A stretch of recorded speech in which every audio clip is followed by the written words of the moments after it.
Backstage at the Maverick Center with none other than Dan Auerbach from the Black Keys. How's it going, man? It's going good, man. How you doing? Doing excellent. New album, Turn Blue. Fantastic. It's great. I talked with Patrick a little while ago. He talked about the graphics of the album and stuff like that. And apparently it's his cousin that helps out with that stuff? His brother. His brother that does it. Yeah.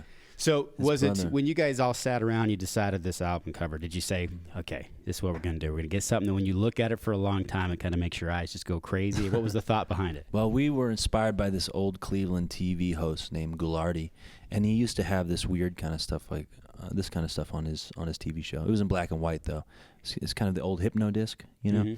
And Michael and Pat, Michael's Pat's brother, they were talking about what to do for the album cover, and they were talking about hypno discs, and we were already talking about calling it Turn Blue, which was a Goulardi reference. Right. So, yeah, it just sort of went there, you know, and Michael tweaked and picked the colors. Very cool, very cool. Let's talk about guitar sounds for just a second, because you have your own sound by reinventing old sounds. I mean, I noticed your guitars, they're all old, like 60s and 70s guitars, and it's not a bunch of, Gibson ES335s on stage with you. You've got some different stuff. How do you get your tones? How do you get your sound? Well, I mean, I think you just automatically get your sound when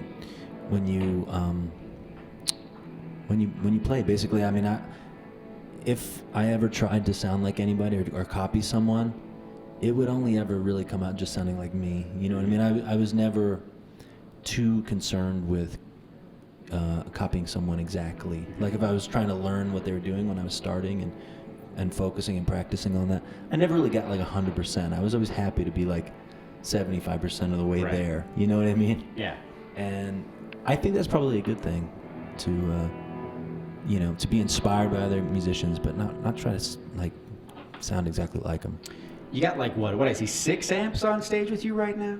Is that four amps? 4 amps that were on stage with you, and you're using some for dirty stuff, some for clean stuff. No, they're just always on. All of them are always on. Yeah. Wow. Okay. And so your guitar tech, does he ever look at you and go, "You want to do this for real? This is what you want to do?" No, he loves it. Dan absolutely loves it. He thinks like he used to be the guitar tech for Judas Priest. Oh wow. So he's like, the louder the better. He's just way into it. So he's used to the big Marshall stacks, and you're like, I got combos, deal with it. He's used to that rock and roll thing. Yeah. You know? Even if it's just like a giant wall of stacked amps that were just hollow, nothing in it. Yeah. They're just playing through the little lamp behind him. Yeah. Like the Wizard of Oz style. Yeah. He's into it all. Patrick, I asked him before the tour launched and stuff like that, I said, so what are you guys doing on stage? He said, well, we're just making a toaster oven out of park cans. Explain your stage show to somebody who hasn't seen a Black Keys show before. Well, I mean, we have a lot of like cool stuff going on behind us, but it's not too overboard, you know. It's not very gimmicky. We don't like ride out in a boat over the audience or anything. Do you know what I mean? Yeah. Not that there's anything wrong with that. We just don't do it. I don't, you know. Yeah. It's still just we set up the same way on stage that we used to when we were playing theaters and larger clubs. I mean, it's the same kind of show, basically. Last night, Concert for Valor airs on television. Tell me about that experience. What was that like to be a part of that whole conglomerate, if you were? It was really nice. I mean, it's always nice to be able to, get the opportunity to do something positive like that. The experience was cool. I mean, it was like a TV show. It was like really quick in and out. Right. You know what I mean? Strict timelines, and there were cops everywhere. It was so crazy how the police were out. But no, it was fun. Kind of had a who's who there, just trying to keep everybody safe and sane, or keep people. Yeah, well, I mean, it's nation's capital. Yeah. A few 100,000 people. I mean, I understand why they were all there, but it was intense when we pulled in. It's full on. Wow.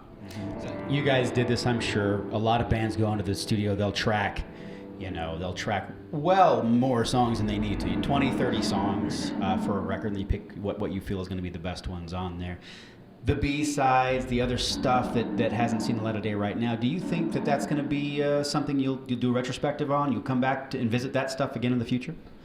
You know, honestly, we have very few B-sides. We generally only go into the studio and record as many songs as we need for a record.